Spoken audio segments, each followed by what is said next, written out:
National conference के समीर अहमद भट्ट ने आज नेशनल कॉन्फ्रेंस को खैरबाद कहा और अपनी पार्टी के साथ जो उन्होंने दामन थामा है। और ये भी बताता चलूँ आपको कि जिस तरह से इन्होंने नेशनल कॉन्फ्रेंस में बड़ा काम किया था, अब उन्होंने खैरबाद उसे क्यों किया और उन्होंने अपनी पार्टी को क्यों चुना है, सीधे हम समीर भट्ट साहब से जानने की कोशिश करेंगे। समीर साहब, आपका बहुत बहुत शुक्रिया। शुक्रिया जनाब। तो आज आपने जो है रूलिंग पार्टी जो इस टाइम है नेशनल कॉन्फ्रेंस को खैरबाद कहा है, वजह क्या है, आपने अपनी पार्टी को क्यों चुना है? यहाँ पर बीजेपी भी थी, यहाँ पर कांग्रेस भी थी, यहाँ पर पीडीपी भी थी, तो अपनी पार्टी को क्यों चुना?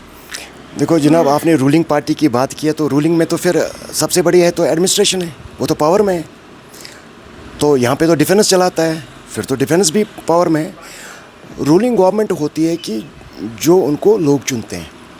मैं हमेशा बोलता हूँ जनता जनार्दन।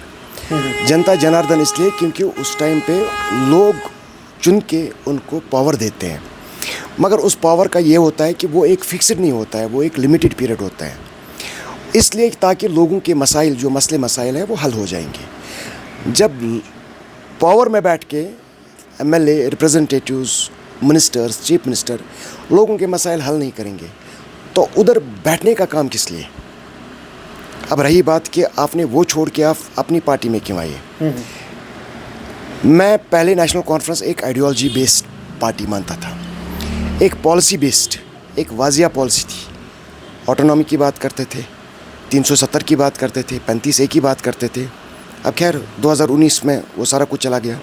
उसके बाद उन्होंने बोला कि हम अपने हक़ के लिए लड़ेंगे और लोगों ने पूरा एतमाद दिया, पब्लिक ने वोट दिए और पूरा आया है कि पावर में इतनी ज़्यादा मेजॉरिटी कि आज पहली बार जम्मू कश्मीर के लोगों ने, जम्मू कश्मीर के नहीं कश्मीर के लोगों ने पूरी पावर दी ताकि आप हमारी जो उनका मतलब पूरा एक रूल है, उनका एक पूरा एक स्ट्रक्चर, उसको आप सपोर्ट करोगे, आप यहाँ के जवानों को जेलों से निकालोगे। जो मैनिफेस्टो में job like special status, statehood तो खैर है ही नहीं, जब स्पेशल स्टेटस की बात होती है स्टेटहुड तो ऑटोमेटिकली है क्योंकि हम स्टेटहुड में थे ही पहले।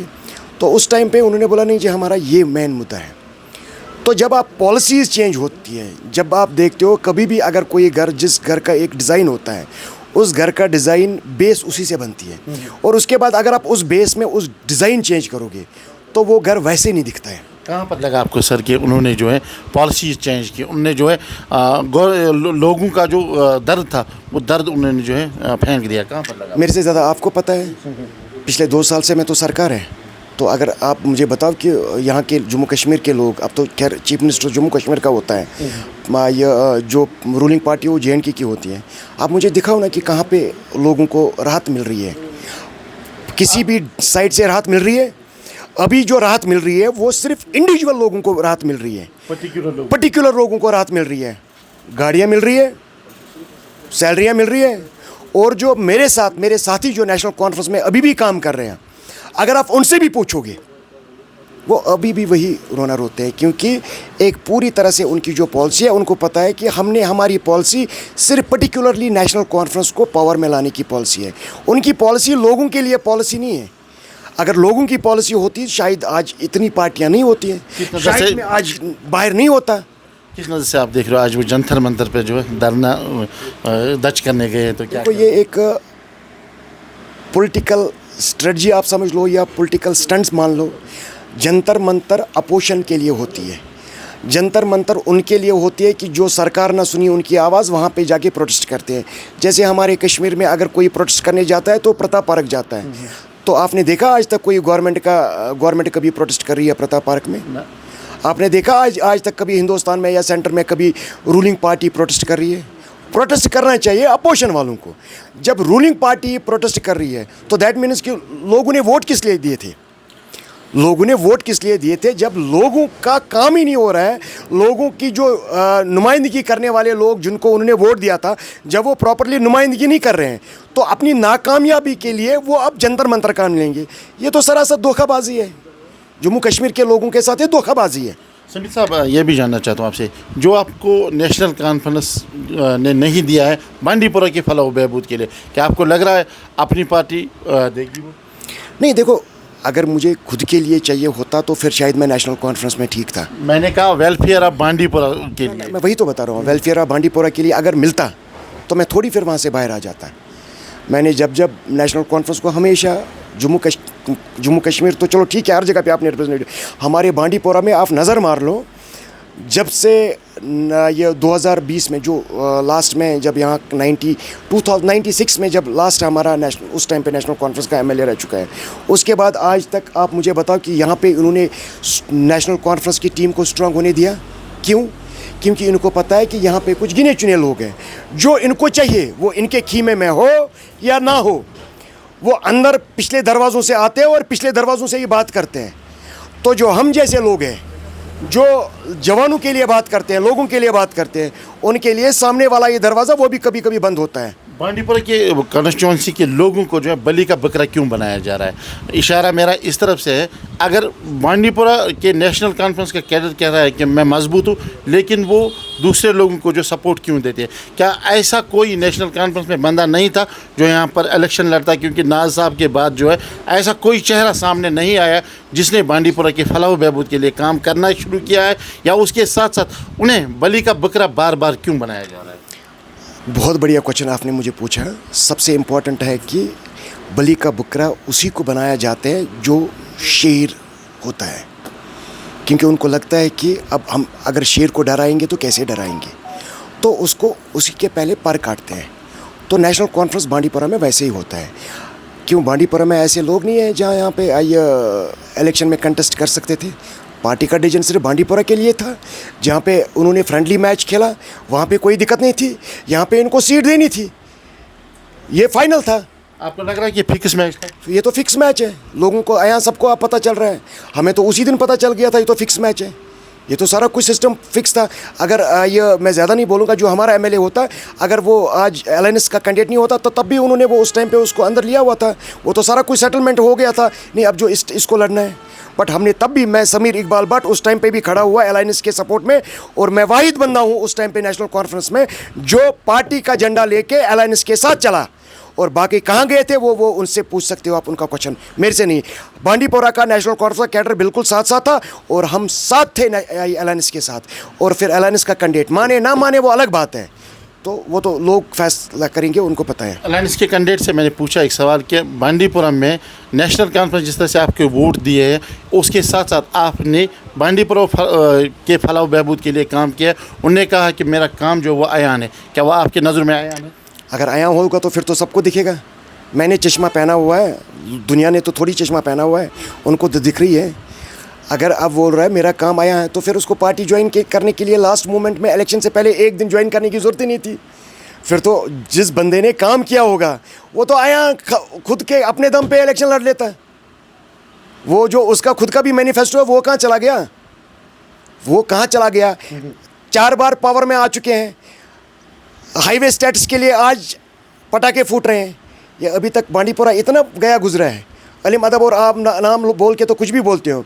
आपका हॉस्पिटल आपका आया है, आपका डिग्री कॉलेज उधर पहाड़ पे है, वुमेन्स डिग्री कॉलेज यहाँ पे नहीं है, यही आया है, इसी चीज़ को आप डेवलपमेंट बोलते हैं। सड़कें यहाँ पे आया है, यहाँ का जो मेन मार्केट है वहाँ पे आज तक कोई प्लान नहीं बन पाया कि यहाँ पे गाड़ियों को कितना टाइम लगता है निकलने के लिए। क्या यहाँ के गवर्नमेंट एडमिनिस्ट्रेशन को और जो जम्मू कश्मीर का जो बजट होता है कि यहाँ पे उनके लिए पैसा नहीं है कि यहाँ पे वो ऐसा रोड बनाए जहाँ पे ये मार्केट को कहीं और शिफ्ट करेंगे? इनके पास प्लान नहीं है, यही काम है। हाँ, मैं बोलूँगा कहाँ पर आया है, ब्लॉक्स में काम करना उनके लोगों का वो आया है। जो बाकी लोग होते हैं जो जिस टाइम पे पावर में होते हैं, आपको पता है, मैं नाम तो नहीं लूँगा, यहाँ पे 2 ही लोग होते हैं जो ब्लॉक में घुसते हैं। आपके कहने का मकसद है कि मनपसंद लोग, वही ग्राम सभा होती है, वो ग्राम सभा में जो भी कोई काम होता है वो फिर अंदर सारा कुछ चेंज हो जाता है। आप किसी से भी, मेरे को छोड़ के, ठीक है मैं तो चलो पॉलिटिकली बात करूँगा, आप एक आम इंसान को बोलो जो यहाँ पे काम करता है, आप उसको बोलो ईमानदारी से मुझे बताओ कि उसके ब्लॉक में काम हुआ है कि क्या हुआ है। वो यहाँ का बीडीओ साहब जवाब देगा कि बीडीओ से अब हम पूछेंगे कि उसने यहाँ पे कैसे कैसे काम करवाए, कहाँ ये फंड चला गया और किस किस को दे रहे हो आप। म्यूनसिपल में कहाँ पे काम चला जाता है, यहाँ पे लाइटें नहीं है, यही म्यूनसिपलिटी चला रहे हैं।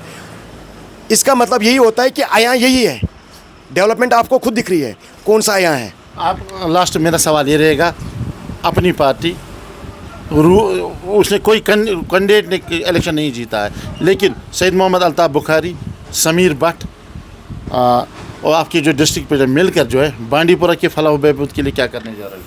पहले मैं आपको बताऊंगा कि जो आपने बोला कि हम आज मैंने आज ज्वाइन किया है और माशाल्लाह अपनी पार्टी पहले से ही यहाँ पे मजबूत थी, क्योंकि ये उस टाइम पे 7,000 वोट अपनी पार्टी ने लिए जब हमने अंदर बैठ के अपनी पार्टी को बीजेपी बना दी, एक प्रोपेगेंडा करके, एक नैरेटिव बेस बिल्ड करके। क्योंकि वो चीज़ें मैंने वो मेरा स्कूलिंग जो हुई ना वो नेशनल कॉन्फ्रेंस में हुई है, मेरी सियासत जो मैंने सीखी है वो नेशनल कॉन्फ्रेंस में सीखी है। मैं उसके लिए रोकना चाहता हूँ, अगर आप कहते हो कि मैंने उस टाइम जो है अपनी पार्टी को बीजेपी बनाया ख्यालों से, वोटों से, मैंने नहीं बनाया। एक नैरेटिव बिल्ड करना पड़ता है, क्योंकि हमारे को लेक्चर, जब आप एक लेक्चरर आता है वो स्टूडेंट्स को बताता है कैसे। मैंने आपको बोला कि मेरी जो सबसे बड़े पॉलिटिकल स्कूलिंग हुई है वो नेशनल कॉन्फ्रेंस है। मेरी जो सियासत मैंने आज सीखी है वो नेशनल कॉन्फ्रेंस है।